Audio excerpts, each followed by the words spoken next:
제가 이렇게 얘기한 건 저는 사실 돈을 이 사람한테 받는 건 아니에요. 호주 가구 회사가 저한테 주는 돈은 없어요. 물론 그 호주 가구 회사가 안녕하세요, 민키스입니다. 오늘은 제가 호주에서 갑질 당한 일에 대해서 이야기해 보려고 합니다. 이 얘기를 하기 위해서 제가 이때 당시 때 했던 일을 먼저 이야기를 해야 될 것 같은데, 저는 운송업체에서 일을 했었고, 이 운송업체가 호주 가구 회사와 계약 관계에 있는 회사였어요. 제가 이때 당시 때 했던 일은 창고에서 물건을 픽업해서 고객한테 배달하는 게 주 업무였고요. 저는 드라이버가 아니었고 옆에서 보조 역할을 하는 조수 역할이었어요. 그래서 고객과 전화를 해서 뭐 언제 갈 거다 이런 안내를 했었고, 그리고 문제가 생기면 전화로 가구 회사와 고객 사이에서 문제를 해결하는 그런 역할을 먼저 했었고요. 그리고 기본적으로 물건을 옮기고 가구들을 설치를 하는 일들을 했었습니다. 이게 제가 담당했던 업무고요. 이 운송업체가 주로 해주는 일은 아까 말씀드린 대로 기본적으로 고객한테 가구를 배달해주는 업무가 주 업무예요. 그리고 또 하나의 업무가 있는데, 멜번 내에 있는 직영점에 물건을 배송을 해주는 업무도 함께 했습니다. 이 직영점에 가는 게 포인트인데요. 제가 여기서 사건이 벌어집니다. 직영점에 가는 이유는 두 가지의 이유가 있어요. 직영점에서 DPR 상품이 필요해서 우리가 갖다 주거나, 아니면 직영점 사이에서도 물건을 주고받고 할 때가 있어요. 그런 거를 저희가 해주고 있었고, 그리고 고객이 물건을 주문을 했는데 배송을 받기를 원하는 게 아니라 그 직영점에서 픽업을 직접 하고 싶다, 이럴 때 저희가 창고에서 물건을 직영점으로 배송을 해줍니다.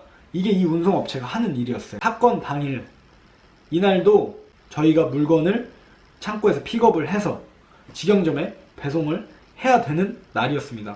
물건이 좀 많았어요. 고객이 주문한 것도 많았고, 그리고 직영점에서 필요로 했던 물건도 많았고, 이유야 어찌 됐건 물건이 한 10가지 이상 됐었어요. 그때 내려주고, 그리고 반대로 저희가 실어야 되는 경우도 있었거든요. 그 내려주고 싣고 하는데, 이때 중요한 게 호주 가구회사에서 요구하는 게 물건을 싣고 내릴 때 데미지, 손상이 있지 않도록 되게 주의를 했어야 했고요. 이건 당연한 거예요.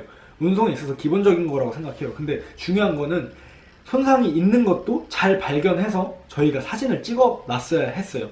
이거는 책임 소재를 가리기 위함이라고 생각이 드는데, 사실 그 10개가 넘는, 사실 10개가 넘는다고 말은 하지만 개별적으로 10개가 넘는 게 아니라 그냥 총 가구가 10개가 넘는 거예요. 하나당 조립이 안 된 제품들은 5개, 6개, 많게는 10개까지 이런 개별 피스들이 다 있습니다. 이걸 하나하나 다 체크해서 데미지가 있는지 없는지를 확인을 하고 실으라고 이야기를 하죠.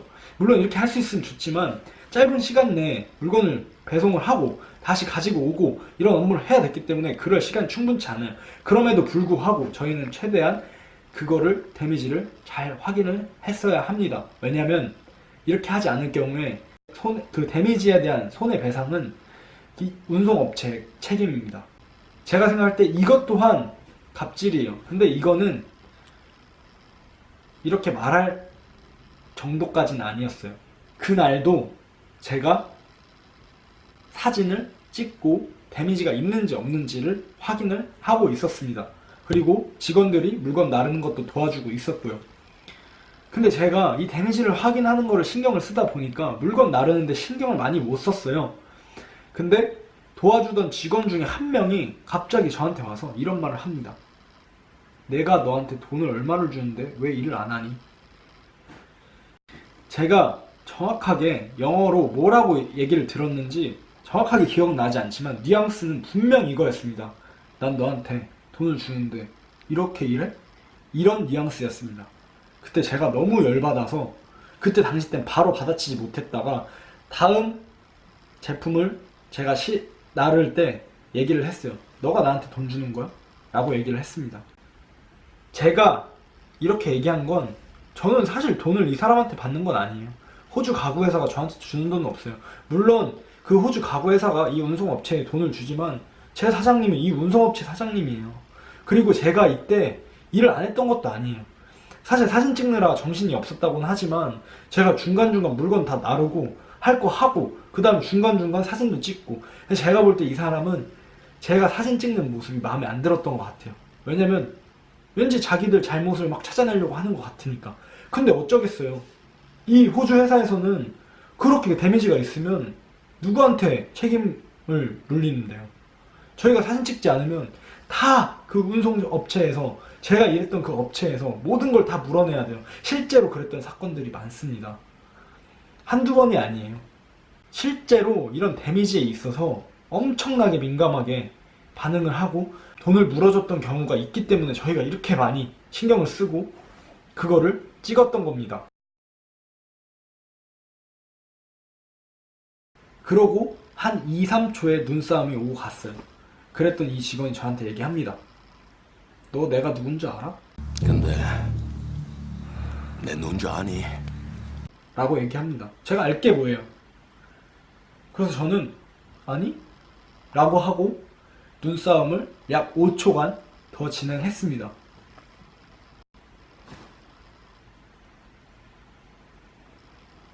근데 이 5초 후에 제가 순간적으로 얘가 왜 이렇게 얘기했지?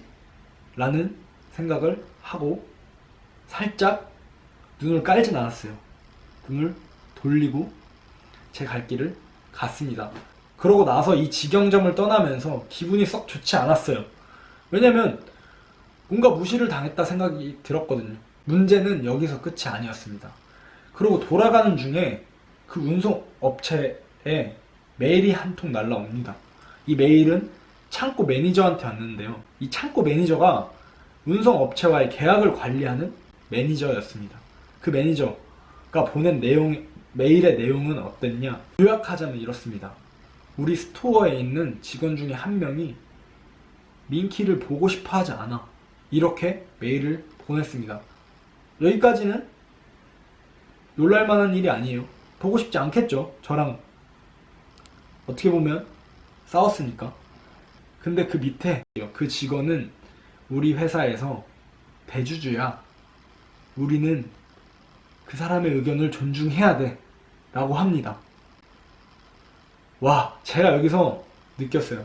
얘가 왜 너 내가 누군지 알아? 라고 했는지. 대주주였던 거예요. 그냥 이 회사에서 대주주였어요. 그리고 제 예상컨대 그 직영점의 점장이었어요. 점장. 대주주이자 그 직영점의 대빵. 그 순간 와. 그래서 제가 어떻게 했냐, 그 회사에 찾아갔어요. 왜냐면 저 때문에 어떻게 보면 이 운송업체에 피해가 있을 수도 있는 상황이었거든요. 왜냐면 저는 운송업체의 직원이었지만 계약 관계에 있었기 때문에 저 때문에 이 운송업체가 피해를 볼 수가 있었어요. 물론 제가 잘못했다고는 생각 안 해요. 그렇지만 저 때문에 다른 누군가가 피해보는 건 싫었거든요. 그래서 제가 다시 그 직영점을 찾아갔습니다. 가서 사과했어요. 그랬더니 그 대주주, 직원이 아니었죠. 대주주, 그분 사과를 받아주겠다. 이 뭔 개소리야! 이렇게 말을 하더라고요. 물론 썩 기분이 좋진 않았습니다. 그래도 일은 마무리 했으니까 라는 마음으로 돌아서는데, 그러고 집에 오는데 그날 제가 호주 와서 가장 크게 느꼈던 순간이었습니다. 아, 한국 갈까? 이런 생각했어요. 근데 제가 이날 무슨 생각을 했냐면, 하루 정도는 기분이 안 좋았어요. 근데 제가 이날 무슨 생각을 했냐, 내가 기대가 컸다. 호주에는 갑질이 없을 거다. 다 사람들이 젠틀하고 친절하고 할 것이다 라고 기대했던 게 어떻게 보면 너무 큰 기대를 했던 것 같아요. 생각해보면 이 세상에 그런 일 안 당하고 살 수 있는 나라 있을까요?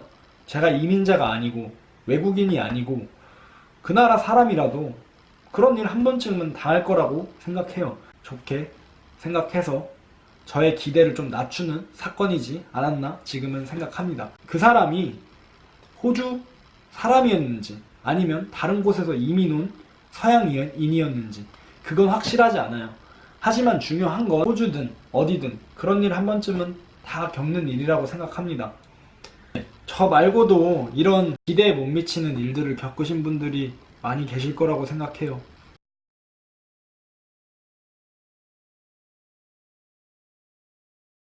구독과 좋아요 부탁드릴게요. 감사합니다.